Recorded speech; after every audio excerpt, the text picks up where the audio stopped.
Olá, mãezinhas e paizinhos, sou a doutora Fernanda Soler, a doutora mamãe, e vamos continuar nossa saga de informações de qualidade. E o tema de hoje é o refluxo gastroesofágico versus a doença do refluxo gastroesofágico. Quando a gente fala sobre refluxo gastroesofágico, é importante que as mãezinhas saibam que isso é normal até um certo ponto, tá bom? Então, é muito comum que as crianças até 1 ano, elas tenham um pouquinho mais da musculatura do esôfago, que é o caminhozinho da boca até o estômago. Tem alguns esfíncteres que são um pouquinho mais relaxados nessa idade. Então, é muito comum que o bebê mame, às vezes mama um pouquinho mais do que deveria e acaba voltando, né? Como as mães chamam, eles acabam gorfando, né? Golfando. Só que isso não causa nenhum prejuízo para a rotina da criança. A criança dorme bem, a principal questão sobre o ganho de peso é adequado, não tem tosse, não tem nenhuma outra queixa. Então a gente chama isso de refluxo gastroesofágico fisiológico. Os estudos científicos mostram que é muito comum entre 2 meses e 4 meses o refluxo gastroesofágico, mas que ele pode se estender até o 1º ano de vida. E esse refluxo ele vai diminuindo tanto em volume, então quando a mãe tá sempre com cheiro de leite, né? Então o bebê mama, daqui a pouco a mãe tá banhada em leite. Então o volume vai diminuindo e as frequências do refluxo também vão diminuindo até que a criança complete 1 ano. E quando, doutora mamãe, a gente precisa se preocupar com o refluxo? O refluxo ele deixa de ser fisiológico quando ele começa a ter algum comprometimento para a vida dessa criança. Então é uma criança que vai deixar de ter um ganho de peso adequado, é uma criança que acorda chorando, ou seja, às vezes essa criança está acordando porque a mãe deu de mamar, colocou essa criança para dormir e esse líquido está voltando e incomodando esse bebê. E ele acaba acordando por conta desse refluxo. Esse refluxo já não tende a ser fisiológico. Outra coisa, criança que chora demais, criança que regurgita muitas vezes e o volume é muito grande o dia inteiro.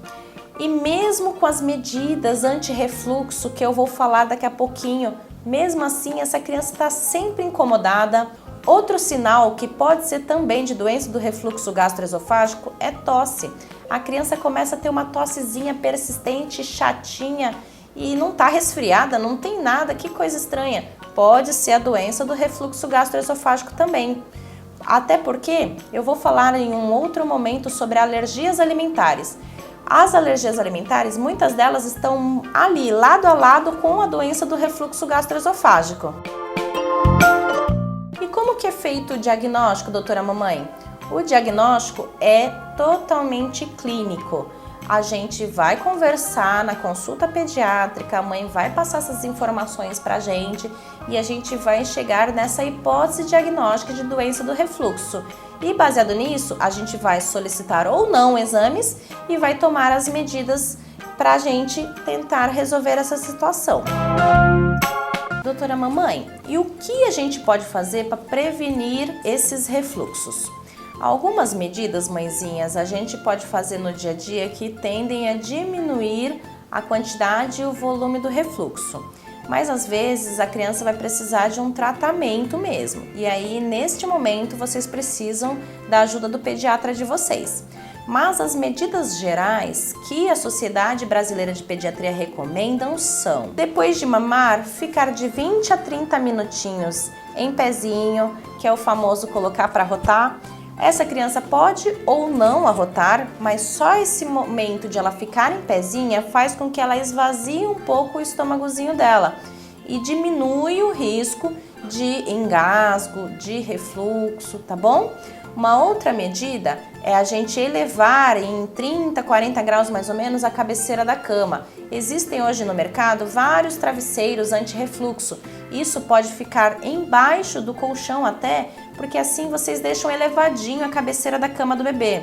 Ah, doutora, mas eu não tenho condições de comprar. Não tem problema, mãe. Coloca um tijolinho na cabeceira da cama de vocês, da cama do bebê, que o berço já vai ficar elevadinho. E muito importante que a criança fique de barriguinha para cima sempre, para a gente evitar o tema da nossa próximo vídeo, que é a síndrome da morte súbita do lactente. Então, mãezinha e paizinho, é muito importante que vocês saibam e façam essas medidas, que são medidas gerais que podem evitar tanto refluxo quanto potenciais engasgos. Mas é muito importante que vocês saibam como agir diante do engasgo. Então, aqui embaixo a gente vai deixar os links. A gente fez um videozinho sobre engasgo que é muito importante vocês ficarem sabendo. Outras medidas que podem ser são: a mamada deve ser em livre demanda, ou seja, o bebê chorou, o bebê requisitou, a mãe oferece o leite materno. E quando o bebê tem muito refluxo, uma coisa que a gente tenta orientar a mãezinha é que ela não deixe o bebê mamar tanto, até que ele fique, sabe, quando você sabe que o bebê tá até largado de tanto que ele mamou? Por quê? Às vezes o bebê mama mais do que a capacidade dele e ele acaba tendo mais refluxos por conta disso. Então isso tudo são medidas que podem ajudar a diminuir os refluxos. Agora, em relação a tanto tratamento medicamentoso quanto outras informações mais específicas para o seu bebê, aí não tem jeito, mãezinha, vocês vão ter que procurar o pediatra de vocês e se orientar direitinho, porque tem crianças que tendem a ter alergias alimentares e aí precisam de um leite diferente. Tem leites hoje em dia que eles são mais quebradinhos na sua composição, então eles aumentam o esvaziamento gástrico. Então tudo isso são informações específicas, caso a caso, que o pediatra de vocês vai saber conduzir. Gostou dessa dica, mãezinha? Então curte o nosso vídeo, compartilha com outras mãezinhas e paizinhos, porque às vezes a dúvida de um é a dúvida de todos.